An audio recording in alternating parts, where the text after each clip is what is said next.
वालेकुम दोस्तों, कैसे हैं आप सब। उम्मीद करता हूँ खैरियत से होंगे। मैं poultry ideas and tips channel में मैं आपका भाई मेरे अजीज आप सबको खुशामदीद करता हूँ। दोस्तों आज का जो हमारा टॉपिक है वो काफ़ी ज़्यादा ज़रूरी है, क्योंकि अब आस्ता आस्ता गर्मियाँ जा रही हैं और हफ्ता डेढ़ में सर्दी आने वाली है। तो ऐसे मौसम के दौरान मुर्गियाँ क्या कर रही होती हैं कि एक तैयारी में लगी हुई होती हैं, ख़ास करके असील मुर्गियाँ, असील मुर्गे, कि उनके जिस्म पे जो बाल होते हैं वो काफ़ी ज़्यादा कम हुए होते हैं, वो गिरा रहे होते हैं और नए बाल निकाल रहे होते हैं और बड़ी ज़्यादा उनको तकलीफ का सामना होता है। काफ़ी ज़्यादा मुश्किल से ये बाल निकलते हैं और उस दौरान अगर मुर्गा और मुर्गी क्रॉस करते हैं तो सबसे बड़ा मसला ये होता है कि उन्हें काफ़ी ज़्यादा तकलीफ और दर्द होती है और आपके हाथ में भी ऐसे बर्ड्स नहीं आते। तो फिर उसके बाद अगर आपके पास गोल्डन बफ हो या फिर आपके पास ब्राह्मा मुर्गा हो या मुर्गी हो, हर किस्म की मुर्गी और मुर्गा जो होता है वो इस मौसम में अपने परों को गिराता है और सर्दी के लिए अपने फेदर को, अपने कोट को डबल कर रहा होता है ताकि उसको सर्दी ना लगे, क्योंकि ये कुदरत का एक खास अमल है। ये हर इंसान में भी होता है, इंसानों के भी बाल गिरते हैं लेकिन इतना तवज्जो इस चीज़ के ऊपर नहीं देते। हम शैम्पू वैम्पू भी करते हैं लेकिन जानवरों का आपने बहुत ज़्यादा ख्याल रखना होता है, क्योंकि हम तो हीटर वगैरह में भी गुजारा कर सकते हैं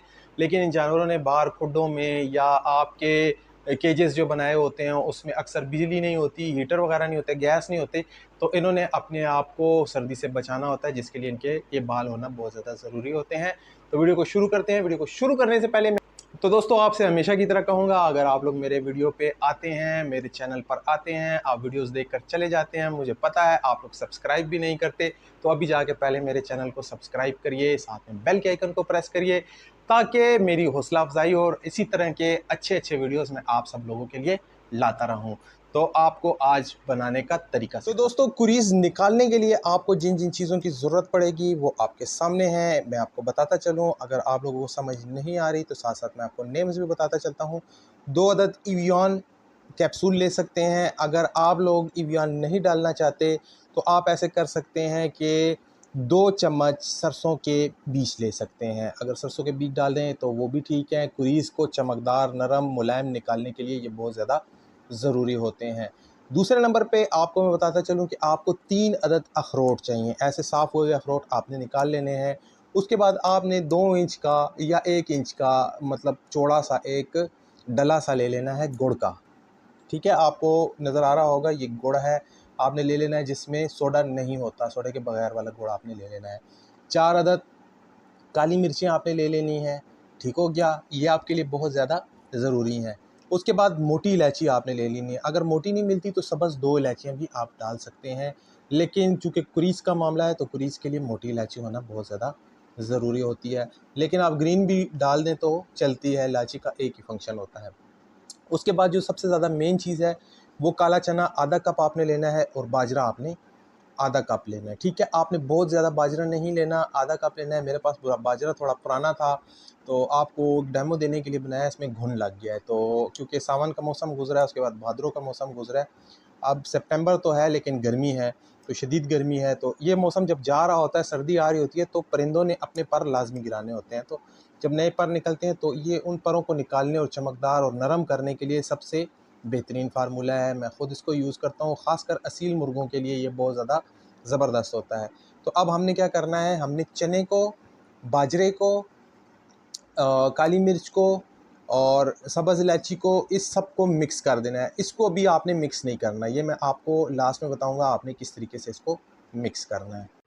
तो दोस्तों ये पीस के बिल्कुल तैयार हो चुकी है। अगर आप साबुत देना चाहते हैं तो आप साबुत भी दे सकते हैं, लेकिन चने को आपने लाजमी बीच में ग्राइंड करना होता है, क्योंकि चना जो है आपने यूज़ ही करना है जो छिलके वाला होना चाहिए। ठीक है, आपके इस्तेमाल में जो चना होना चाहिए वो छिलके वाला होना चाहिए, क्योंकि सारी ताकत छिलके के अंदर होती है। ठीक है, जितनी भी ज़्यादा ताकत होती है वो छिलके के अंदर होती है। तो ये असीलों के लिए तो एक तरह का बहुत अनमोल तोहफ़ा है, क्योंकि इसके यूज़ से आपके तीसरे दिन ही असील क्रॉस करना शुरू हो जाएगा। क्योंकि ऐसे होता है जब कुरीज़ नई आ रही होती है तो असील मुर्गा जो है मुर्गियों के साथ क्रॉस नहीं करता और मुर्गियां भी क्रॉस नहीं करती। तो आपने इस चीज़ का ख्याल करना है कि इस चीज़ को आपने जो है ना, ये जो कैप्सूल हैं ये आपने जो है ना लास्ट में इसमें हल करने हैं। ये नहीं कि आपने ग्राइंड करते वक्त करना है, क्योंकि आप जब उसको ग्राइंड कर रहे होंगे तो ये फिर ग्राइंडर में चिपक जाएगा सारा और इसका असर भी ख़त्म हो जाएगा गर्म होने की वजह से। तो अब मैंने इसको ठंडा कर लिया था। तो अब इसके अंदर जो है ना मैं ये कैप्सूल डाल रहा हूँ, एक मैंने डाल दिया है, दूसरा भी मैंने डाल दिया है। ये खुराक आपने 4 दिन के अंदर अंदर ख़त्म करनी है, इसको आपने छोड़ना नहीं, क्योंकि इसके अंदर मैंने जो है इवियान का कैप्सूल डाला है। इवियान जो है विटामिन ई होता है, ये होता ही खासकर बालों के लिए। तो आप अगर चाहें तो सरसों का तेल भी इसमें इस्तेमाल कर सकते हैं, आप 3 से 4 चम्मच सरसों का तेल भी डाल सकते हैं, तो वो भी अच्छे तरीके से काम करता है। अक्सर लोग क्या करते हैं कि इस तरह की गोलियाँ बना लेते हैं, गोलियाँ बना के अपने मुर्गियों को और चूज़ों को देते हैं, और लेकिन ये आपने चूज़ों को नहीं देना, आपने ये ब्रीडर मुर्गे जो होते हैं आपके, जिनके आपने क्रीज़ पूरी करवानी होती है, और क्रीज़ करने के बाद आपने उनसे ब्रीड लेनी होती है, तो आपने उसके लिए तैयार करना है। और दूसरी जो मेन बात आपको मैं बताता चलूँ कि इसको आपने सुबह के टाइम तब देना है जब आप साबुत बनाएंगे, लेकिन जब आप इस तरह की बिल्कुल फीड टाइप की बना लेंगे तो ये आपने सिर्फ़ और सिर्फ मुर्गों को रात का जो खाना आप देते हैं, बाजरा भिगो कर देते हैं, उसके अंदर एक एक चम्मच डालकर देना है। एक मुर्गे को एक छोटी चम्मच, जो चाय वाली चम्मच होती है, वो आपने डालकर देनी है। मुर्गियाँ हैं तो आप बड़ा जो है ना चम्मच, जो चावलों वाला होता है, मतलब खाने वाला जो चम्मच होता है, एक तो वो ट्रे में जो लगता है ना चावल डालने वाला, वो नहीं। तो जो चम्मच आप खाने के लिए यूज़ करते हैं, वो एक बड़ा डालकर भी आप उसको एक पेयर को दे सकते हैं। इसके खाने के बाद इंशाल्लाह एक तो आपकी मुर्गियों के बाल बहुत ज़्यादा खूबसूरत निकलेंगे, जैसा कि मैं आपको स्क्रीन के ऊपर दिखा रहा हूँ, इस तरह की चमक होगी, क्योंकि मैं खुद भी ये चीज़ें यूज़ करता हूँ और ये मेरा सील है। इसकी चमक को आप देख सकते हैं, माशाल्लाह इसके कितने चमकदार बाल निकले हुए हैं। तो आपने हमेशा याद रखना है कि जब गर्मी जा रही होती है और सर्दी आ रही होती है, तो उस टाइम आपने कुरीज़ के टाइम पे ये देना है। ऐसा नहीं कि आप जो बीच में सावन के महीने में कुरीज़ आती है, मुर्गियाँ बाल गिराती हैं, या फिर मुर्गियाँ जो हैं अंडे देने के बाद जब कुड़ुक होने के बाद उठती हैं, तो आप ये बना के दें। ये याद रखना है आपने कि ये दवाई, जो खुराक मैंने आपके लिए बनाई है, ये बहुत ज़्यादा गर्म होती है, एक तरह की ये दवाई होती है, और ये देनी भी रात के वक्त ही होती है।